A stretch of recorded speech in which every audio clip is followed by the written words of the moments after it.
రైతుల కన్నీళ్లతో పునాదులు నిర్మించుకున్న ఏ ప్రభుత్వము మనుగడ సాగించినట్లు చరిత్రలో లేదని తెలంగాణలో కాంగ్రెస్ ప్రభుత్వం రైతన్నల ఉసురు పోసుకుంటుందని మాజీ మంత్రి తన్నీరు హరీష్ రావు ఆరోపించారు. బుధవారం ఎక్స్ వేదికగా ప్రభుత్వంపై మండిపడ్డారు.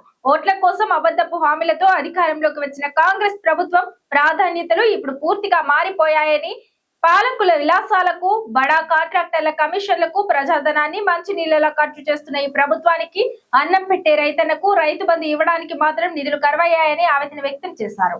రైతులపై కాంగ్రెస్ పార్టీ కపట ప్రేమకు తాజా పరిణామాలే సాక్ష్యమన్నారు. ఈ నెల 4న మిర్యాలగూడ బహిరంగ సభలో సీఎం రేవంత్ రెడ్డి మున్సిపల్ ఎన్నికలు ముగిసిన వెంటనే రైతుల ఖాతాల్లో రైతు బంధు జమ చేస్తాం, ఇప్పటికే నిధులు సమకూర్చుకున్నామని ప్రకటించారన్నారు. తీరా ఎన్నికల కోడ్ ముగిసి 10 రోజులు దాటుతున్నా రైతు బంధు ఊసేలేదన్నారు. మొన్న జరిగిన కేబినెట్ మీటింగ్ లోనూ దీనిపై ఉలుకు పలుకు లేదని మండిపడ్డారు. ఎన్నికల ముందు ఎకరానికి 15,000 ఇస్తామని రైతులను నిలువునా మోసం చేసి ఇప్పటికే 2 సీజన్ల రైతు బంధుకు ఎగనాగం పెట్టిన కాంగ్రెస్ ప్రభుత్వం కేవలం ఓట్ల కోసమే రైతు బంధు పేరుతో నాటకాలు ఆడిందని ఇప్పుడు బట్టబయలైందన్నారు. రైతులకు సకాలంలో రైతు బంధు ఇవ్వడానికి నిధులు లేవంటున్న ప్రభుత్వానికి మూసీ సుందరీకరణకు 1,000 కోట్లు, సుందరీకరణలో భాగంగా కూల్చే ఇండ్లకు 1,000 కోట్లు పంచిపెట్టడానికి, మూసీలో పార్కులు కట్టడానికి 1,000 కోట్లు ఎక్కడి నుంచి వస్తున్నాయని నిలదీశారు.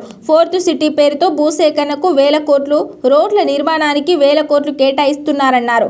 ఈ ఒక్క ఆర్థిక సంవత్సరంలోనే బడా కాంట్రాక్టర్లకు కమిషన్ల కోసం 25,000 కోట్ల బిల్లులు చెల్లించిన ఘనత ఈ ప్రభుత్వానిదన్నారు. ఢిల్లీ పెద్దలకు మూటలు పంపడానికి 1,000 కోట్లు ఉంటాయి, కానీ కష్టాల్లో ఉన్న రైతన్నకు రైతు బంధు ఇవ్వడానికి మాత్రం చేతులు రావా అని నిలదీశారు. ఒకవైపు ఇనుప కంచెలు లేని ప్రజాపాలన అని గొప్పలు చెప్తూనే ముఖ్యమంత్రి జూబ్లీ హిల్స్ లో 100 కోట్లతో ప్యాలెస్ లాంటి క్యాంప్ కార్యాలయం కట్టుకుంటున్నారన్నారు.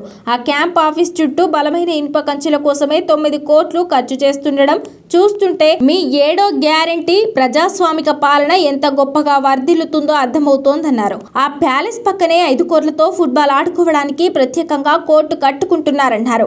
అందాల పోటీలకు, ఫుట్బాల్ మ్యాచ్లకు 100 కోట్లు ఖర్చు పెడుతూ అన్నం పెట్టే రైతన్న నోట్లో మాత్రం మట్టి కొడుతున్నారని మండిపడ్డారు. రైతులపై కాంగ్రెస్ ప్రభుత్వం అవలంబిస్తున్న ఈ మోసపూరిత వైఖరిని, అన్నదాతలను పెడుతున్న తిప్పలను తీవ్రంగా ఖండిస్తున్నామన్నారు. పగటి వేషాలు, ఓట్ల కోసం నాటకాలు కట్టిపెట్టి వెంటనే రైతులందరికీ రైతు బంధు నిధులు విడుదల చేయాలని డిమాండ్ చేశారు.